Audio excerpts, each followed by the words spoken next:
नमस्कार। आपका अखबार के YouTube चैनल पर आपका स्वागत है। मैं हूं प्रदीप सिंह।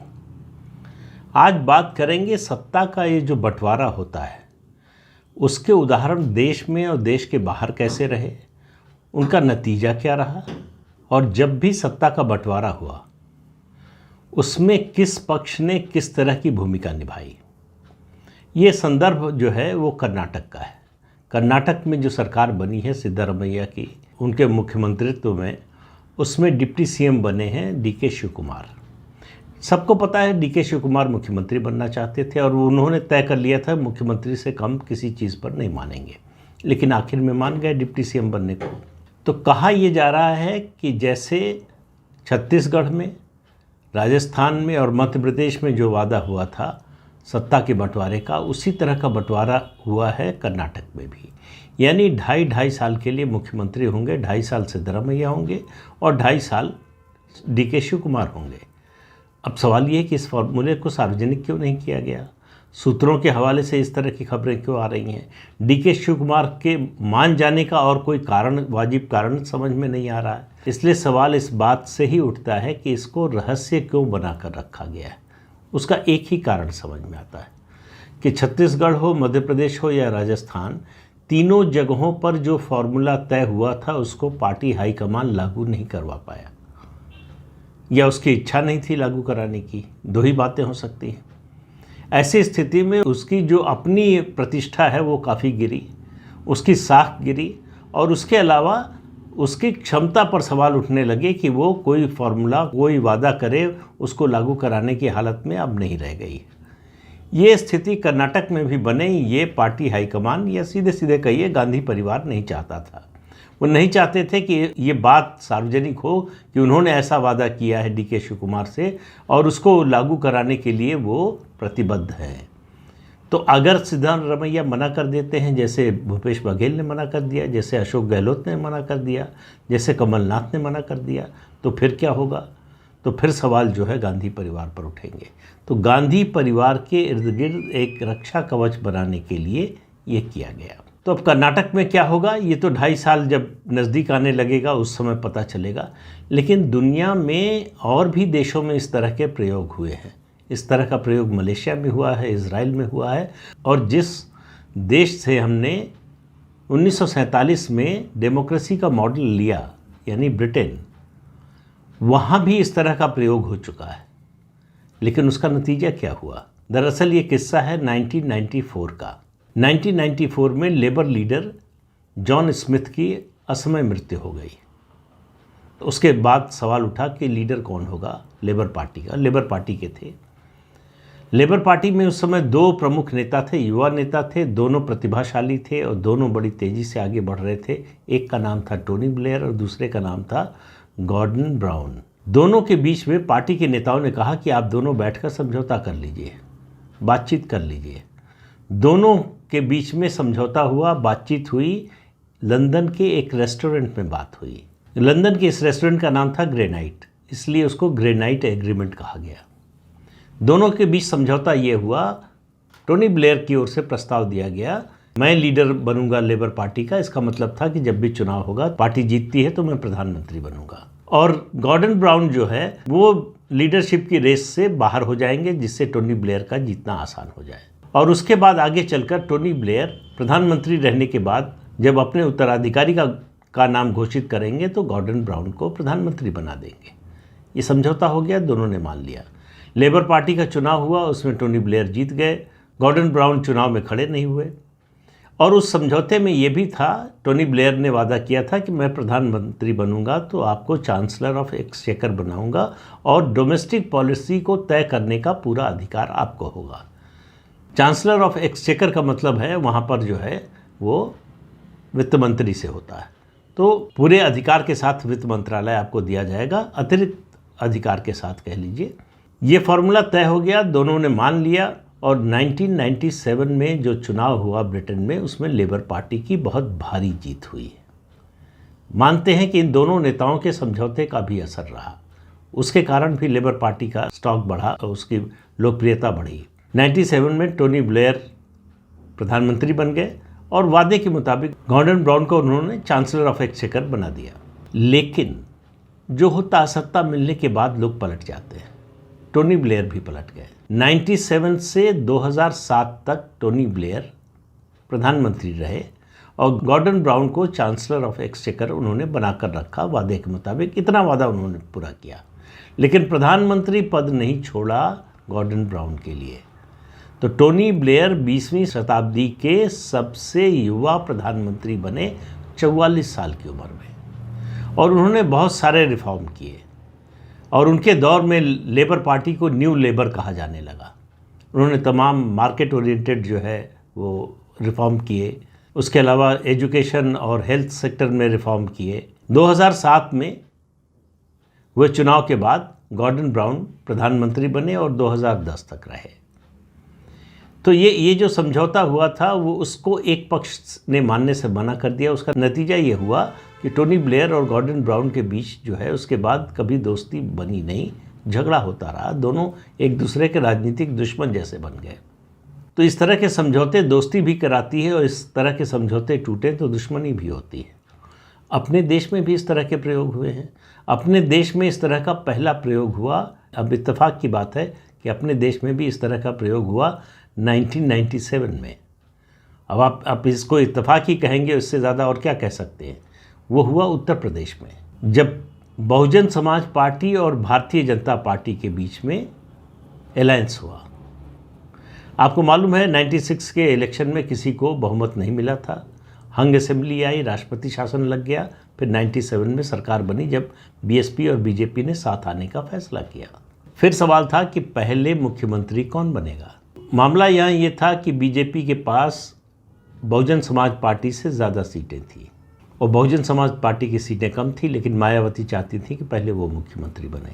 बीजेपी 93 का चुनाव हार चुकी थी, सिंगल लार्जेस्ट पार्टी होते हुए भी सरकार नहीं बना पाई थी। 96 में यही हुआ, इसलिए बीजेपी सत्ता में आने के लिए आतुर थी। उसने समझौता कर लिया और मायावती को पहले मुख्यमंत्री बनाने के लिए तैयार हो गई। तो समझौता हुआ था 2.5 साल वाला नहीं, 6-6 महीने वाला, कि 6-6 महीने पर मुख्यमंत्री बदलता रहेगा। ये बड़ा अजीब सा समझौता था, लेकिन दोनों पार्टियों ने कर लिया कि ये करके देखते हैं कि इसका नतीजा क्या आता है। तो 6 महीने मायावती मुख्यमंत्री रहीं। उसके बाद कल्याण सिंह बने मुख्यमंत्री, लेकिन मायावती ने उनकी सरकार चलने नहीं दी, समर्थन विड्रॉ कर लिया। तो मार्च 97 में मायावती मुख्यमंत्री बनी, सितंबर 97 में कल्याण सिंह बने, और मायावती ने जब समर्थन विड्रॉ कर लिया तो उसके बाद जो हुआ वो दल बदल और कहे कि डेमोक्रेसी के लिए कम से कम जो है बहुत अच्छा दृश्य नहीं था। मायावती की पार्टी के लोगों को फिर तोड़ लिया गया और तोड़कर कल्याण सिंह ने जोड़ तोड़ से, कांग्रेस से कुछ लोग निकले, लोकतांत्रिक कांग्रेस बनी, उसको मिलाकर गठजोड़ से एक सरकार बनाई, जिस सरकार ने बीजेपी और कल्याण सिंह दोनों की छवि गिराई। लेकिन अब वो अतीत की बात है, इतिहास की बात है। इसके बाद जो प्रयोग हुआ वो 2002 में हुआ जम्मू कश्मीर में। जम्मू कश्मीर में भी स्थिति वही हुई कि त्रिशंकु विधानसभा आई, किसी को बहुमत नहीं मिला। कांग्रेस सबसे बड़ी पार्टी बनकर उभरी 82 सीटों के साथ।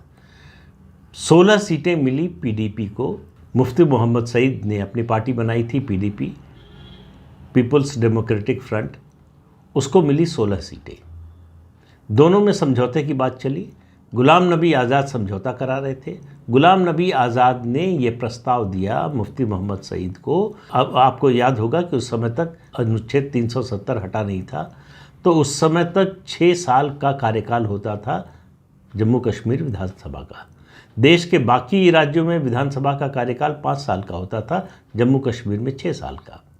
तो ये तय हुआ कि 3-3 साल के लिए दोनों जो है पार्टियों के मुख्यमंत्री रहेंगे। अब फिर वही मामला आया। ये इस ऐसे बंटवारे में सबसे बड़ा रोल आता है कि पहले कौन। तो पहले मुफ्ती मोहम्मद सईद ने कहा कि मैं मरूंगा। कांग्रेस पार्टी ने कहा ये कैसे हो सकता है, हम जो है सिंगल लार्जेस्ट पार्टी हैं, आपसे बड़ी पार्टी है, आपसे दुगने से ज़्यादा हमारे पास, बल्कि 2.5 गुने से ज़्यादा एमएलए हैं। तो मुफ्ती मोहम्मद सईद का जो, देखिए सब लोग अपने पक्ष में तर्क खोज लेते हैं। तो उन्होंने तर्क क्या खोजा, उन्होंने कहा कि वैली में, घाटी में मुझे सबसे ज़्यादा सीटें मिली हैं, इसलिए मुझे पहले मुख्यमंत्री बनना चाहिए। अब सवाल आ गया था कि सरकार बने या ना बने। तो सरकार बनाना था तो मुफ्ती मोहम्मद सईद की बात को मानना था, तो कांग्रेस ने आखिरकार मान लिया। वरना अगर कांग्रेस का पहले मुख्यमंत्री बनता तो गुलाम नबी आज़ाद पहले मुख्यमंत्री बनते। इसका जिक्र गुलाम नबी आज़ाद ने अपनी आत्मकथा में किया है कि कैसे बातचीत चली और कैसे फिर वो जो है लौट कर आ गए राष्ट्रीय राजनीति में। राज्य में कांग्रेस से कोई और बना डिप्टी चीफ मिनिस्टर और मुफ्ती मोहम्मद सईद मुख्यमंत्री बने। लेकिन मुफ्ती मोहम्मद सईद उनकी जो छवि थी उसके विपरीत अपने वादे के पक्के निकले। 3 साल बाद उन्होंने मुख्यमंत्री का पद छोड़ दिया और उसके बाद गुलाम नबी आज़ाद मुख्यमंत्री बने और वो पूरे 3 साल रहे। मुफ्ती मोहम्मद सईद ने यह भी नहीं किया कि उनको 3 साल न चलने दें और बीच में समर्थन विड्रॉ कर लें। तो इस तरह से ये गठबंधन, ये पावर शेयरिंग का 2 पार्टियों के बीच में जो फार्मूला था वो सफल जो है फार्मूला कहें वो 2002 में जम्मू कश्मीर में लागू किया गया और पूरी तरह से सफल भी रहा। तीसरा प्रयोग अपने देश में हुआ 2006 में कर्नाटक में। 2004 के विधानसभा चुनाव में हंग असेंबली आई, किसी पार्टी को बहुमत नहीं मिला। Bharatiya Janata party single largest party बनी लेकिन सरकार बनाने का मौका नहीं मिला क्योंकि कांग्रेस और जेडीएस मिल गए। वो सरकार बनी लेकिन उस सरकार को एचडी कुमारस्वामी ने गिरा दिया। उन्होंने बगावत की और सरकार गिरा दी और बीजेपी से कहा कि आपके साथ सरकार बनाने को तैयार हैं। विधानसभा का कार्यकाल 40 महीने का बचा था। ये तय हुआ कि दोनों पार्टियों के मुख्यमंत्री 20-20 महीने के लिए होंगे। फिर वही सवाल आया, पहले कौन? तो 45 विधायक थे जेडीएस के और 79 थे बीजेपी के। तो बीजेपी का दावा था कि पहले हमारा मुख्यमंत्री बनना चाहिए, लेकिन एचडी कुमारस्वामी ने कहा कि सरकार बनाने की शर्त ही यही है कि पहले मैं मुख्यमंत्री बनूंगा। तो पहले उनको मुख्यमंत्री बना दिया गया। 20 साल तक भारतीय जनता पार्टी ने निर्बाध गति से सरकार को चलने दिया, कहीं रोक टोक नहीं हुई। लेकिन 20 महीने बाद बीजेपी के बीएस येदियुरप्पा ने मुख्यमंत्री पद की शपथ ली, लेकिन कुमारस्वामी का मन बदल गया। उनको लगा कि सत्ता हमारे हाथ से निकल गई है, चुनाव के समय बीजेपी सत्ता में रहेगी और इसका लाभ उसको मिलेगा, ये लाभ नहीं लेने देना है वरना बीजेपी की ताकत और बढ़ जाएगी। तो उन्होंने 7 दिन, सिर्फ 7 दिन में सरकार से समर्थन वापस ले लिया और सरकार गिर गई। तो जिस विधानसभा का कार्यकाल 2009 में पूरा होना था वो अपना कार्यकाल पूरा नहीं कर पाई और 2008 में ही विधानसभा चुनाव कराने पड़े। और आपको पता है कि उस चुनाव में भारतीय जनता पार्टी पहली बार सबसे बड़ी पार्टी बनकर उभरी। इतनी सीटें उसको आज तक कभी नहीं मिली। 224 सदस्यों की विधानसभा में बीजेपी को 110 सीटें मिली और उसने सरकार बनाई। पहली बार ऑपरेशन कमल उसी समय शुरू हुआ। विपक्ष के कई विधायकों को इस्तीफा दिलाकर और फिर से चुनाव करवा के, उपचुनाव करवा के बीजेपी ने अपने साथ मिलाया और सरकार बनाई और सरकार पूरे 5 साल चली। अब आइए 2018 में। 2018 के चुनाव में छत्तीसगढ़, मध्य प्रदेश और राजस्थान में कांग्रेस पार्टी की जीत हुई। पार्टी लीडरशिप में नए लोगों को लाना चाहती थी, इसलिए यहाँ भी कोई सहमति नहीं बन पाने पर यहाँ भी तय हुआ कि ये 2.5 साल के रोटेशन वाली चीफ मिनिस्टरशिप का प्रस्ताव दिया गया। लेकिन पार्टी के नेता उसको मानने के लिए तैयार नहीं थे। खासतौर से छत्तीसगढ़ में भूपेश बघेल और टीएस सिंहदेव दोनों मानने को तैयार नहीं थे। बातचीत करके दिल्ली से ये लोग रायपुर पहुंचे और रायपुर में देखा उन्होंने कि ताम्रध्वज साहू, उनको हाईकमान की ओर से कह दिया गया है कि वो मुख्यमंत्री होंगे और उनके जो समर्थक थे वो शहर भर में पटाखे छोड़ रहे थे, खुशी मना रहे थे। इन दोनों नेताओं ने मिलकर तय किया कि ताम्रध्वज साहू को मुख्यमंत्री नहीं बनने देना है। इन दोनों ने फ़ोन किया अहमद पटेल को और कहा कि आपका जो प्रस्ताव 2.5 साल का था वो हमें मंजूर है। तो इस तरह से भूपेश बघेल बने मुख्यमंत्री, लेकिन 2.5 साल बाद वो अपना वादा भूल गए। उन्होंने कहा कि हमको तो कुछ याद नहीं कि ऐसी बात हुई थी और पार्टी हाईकमान इस हालत में नहीं था कि इसको लागू करा सके। भूपेश बघेल पार्टी के ऐसे एटीएम बन गए थे जिनको डिस्टर्ब करने के लिए पार्टी हाईकमान तैयार नहीं था। तो टीएस सिंहदेव को आश्वासन से ही समझौता करना पड़ा। उनको डिप्टी सीएम का पद भी नहीं मिला। राजस्थान में ये फार्मूला तय हुआ और राजस्थान में तो 2.5 साल से भी कम का हुआ। अशोक गहलोत ने खुद ही अपनी ओर से वादा किया कि लोकसभा चुनाव के बाद वो मुख्यमंत्री का पद छोड़ देंगे। तो सचिन पायलट डिप्टी सीएम और प्रदेश अध्यक्ष दोनों बनाए गए। लेकिन उसके बाद क्या हुआ आपको मालूम है, अभी तक वो किस्सा चल ही रहा है। इसी तरह से मध्य प्रदेश में सिंधिया को मुख्यमंत्री बनाने का वादा पता नहीं किया गया कि नहीं, लेकिन उनको प्रदेश अध्यक्ष या मुख्यमंत्री में से कोई एक पद देने का वादा किया गया था। दोनों में से कोई नहीं मिला। आखिर में उन्होंने पार्टी ही छोड़ दी। पार्टी छोड़ी तो पार्टी की सरकार भी चली गई। आज मध्य प्रदेश में बीजेपी की सरकार है। तो सत्ता के बंटवारे के इस फॉर्मूले के अनुभव को देखते हुए कर्नाटक में क्या होगा, इसके बारे में अभी कोई भविष्यवाणी नहीं की जा सकती। कर्नाटक में सिद्धारमैया 2.5 साल बाद पद छोड़ने को तैयार होंगे, इसके बारे में कोई गारंटी नहीं दी जा सकती।